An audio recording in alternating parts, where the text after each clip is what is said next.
Hello dear students, in the last lecture we have seen what is Hermitian operator and what is the condition for Hermitian operator. This was the condition. That means the definition of Hermitian operator was this and this. We have seen how this definition is coming from.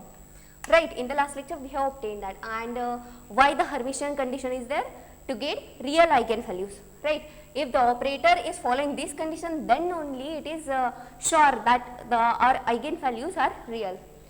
Now, this is the more general definition because it is including two different wave functions, right.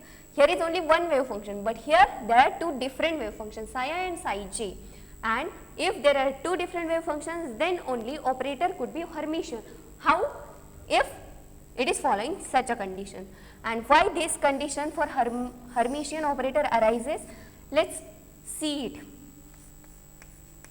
For the proof of this equation, we will take psi is equals to psi I plus c psi j.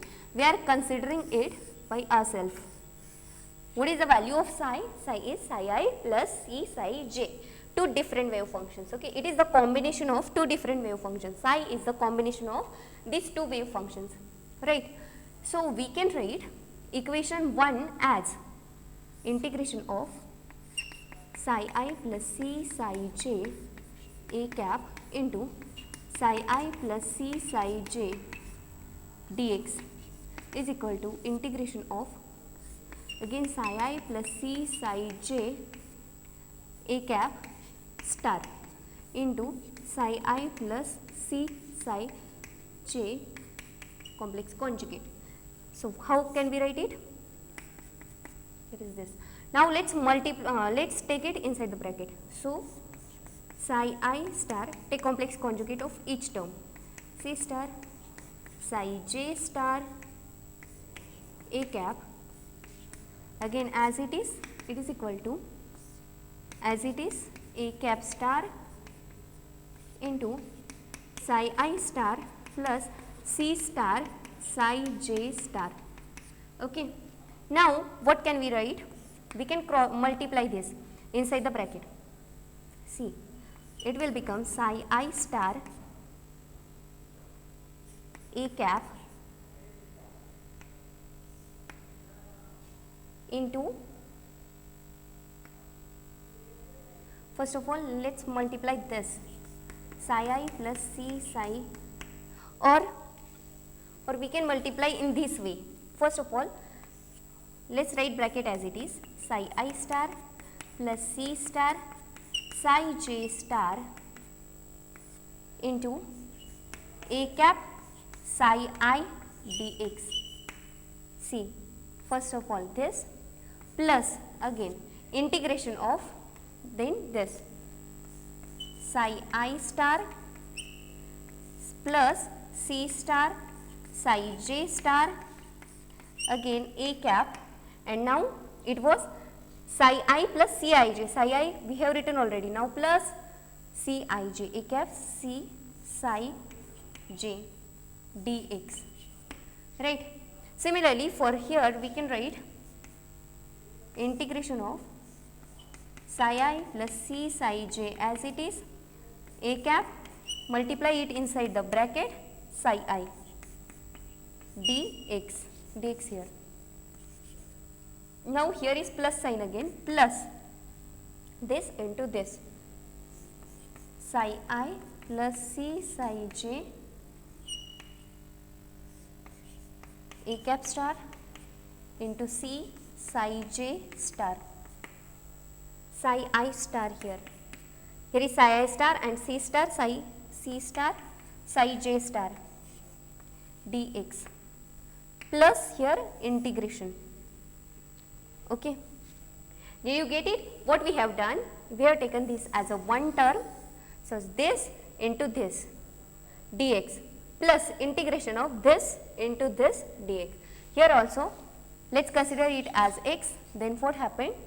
If there is a x, this term is x, this whole term is x, then x into psi I dx plus x into c psi j dx, right, star star as it is.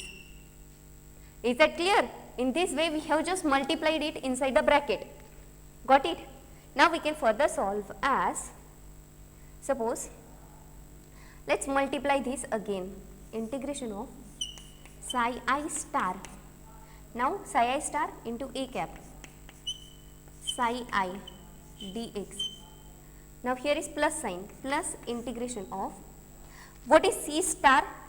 We can take it as constant and take outside the bracket, integration of psi j star. It is arbitrary parameter, so we are taking it outside the box, outside the integration, psi j star a cap psi I dx. Now this can also be written as plus integration of psi I star, here c is here constant, so we are taking it outside, c, here was no c, right? No, there was no c. So here is c, integration of psi I star a cap psi j dx plus integration of, now again there is c star integration of psi j star a cap psi j dx. Okay, this was all for this term. Now let's write for this term. What it will be? It will be equal to, what is this? Psi I plus, no, there is no plus, psi I, we are going to multiply it, is a cap star psi I, psi I star dx, right, plus c is outside the bracket, outside the integration, psi j a cap star psi I star dx. Now this was for first term. Now let's see second term, plus here no c, here is c involved, so we are taking it outside the integration, c star integration of psi I a cap star psi j star dx. Again plus, here is now c and here is also c star, so c into c star integration of psi j a cap star and psi j star dx. Here let me again check. For this we have written this, right? So we can write integration of psi I star a cap psi j dx and c outside the integration, plus here c star, and this c we have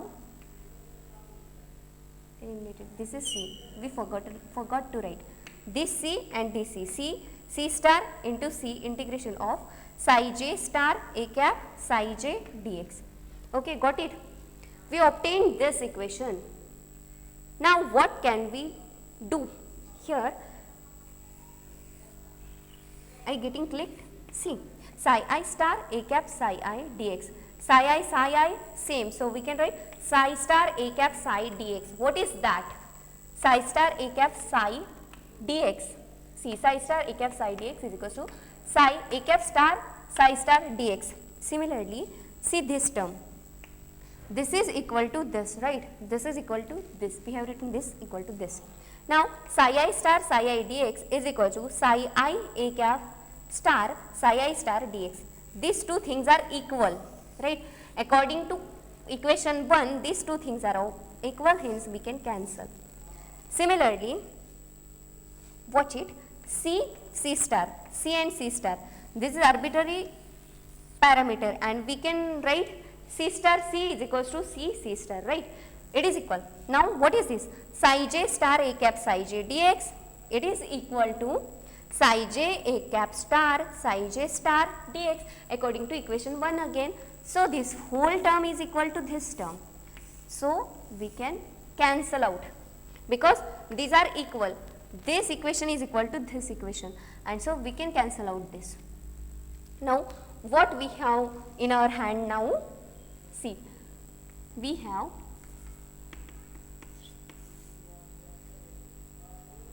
C star integration of psi j star a cap psi I dx plus C integration of psi I star a cap psi j dx.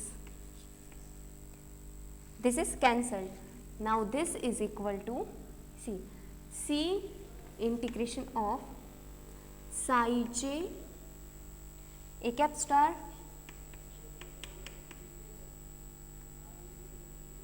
psi I star dx plus C star integration of psi I a cap star psi j star dx. That's it. So we get this equation. Got it?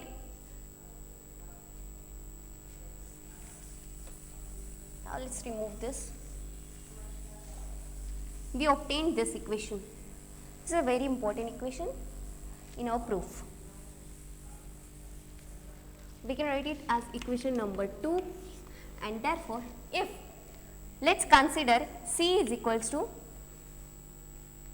put C is equal to 1. What we will get? Integration of psi j star a cap psi I dx plus integration of psi I star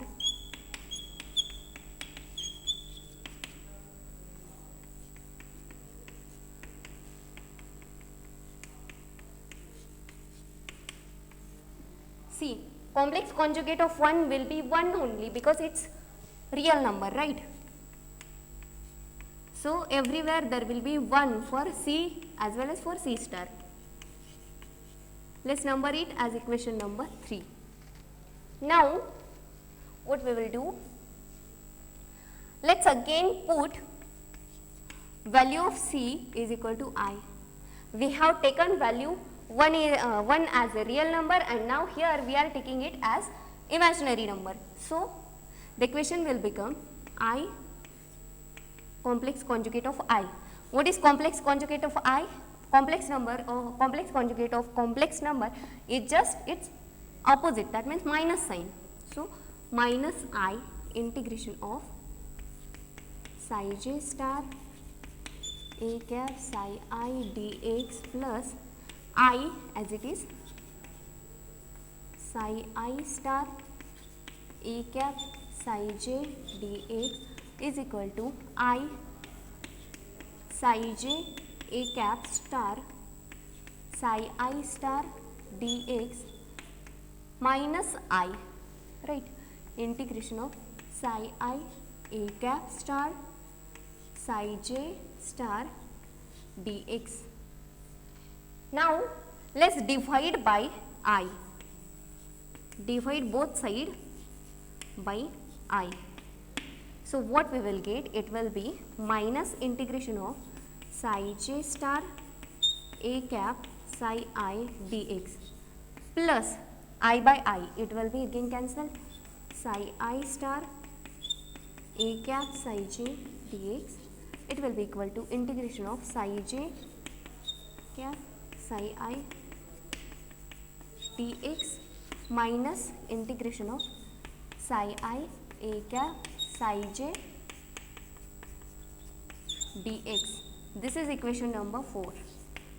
So if we compare equation number 3 and 4, let's add these two equations. Let's add equation 3 and 4. What we will obtain? Psi j star a cap psi I dx and minus, so it will get cancelled. It will become 0. Again psi I star a cap psi j dx, this plus this, it will become 2 integration of psi I star a cap psi j dx. It will be equal to, see, psi j a cap psi I dx and psi j a cap psi I dx, it will get added. So 2 integration of psi j a cap psi I dx, right? Here also there is psi star, okay? See, here is star. And now this is plus, this is minus, terms are same, this is plus, this is minus, it will get cancelled. 2 same, so get cancelled. So we obtain psi I integration psi I star a cap psi j dx is equal to integration of psi j a cap star psi I star dx. That's all. So this and this can be equal. If we take integration for all space, we can write minus infinity to infinity, and dx will become, for all space it will become d tau. So it will be minus infinity to infinity and d tau. We can convert it for whole space from minus infinity to infinity, and dx will become d tau. That's it.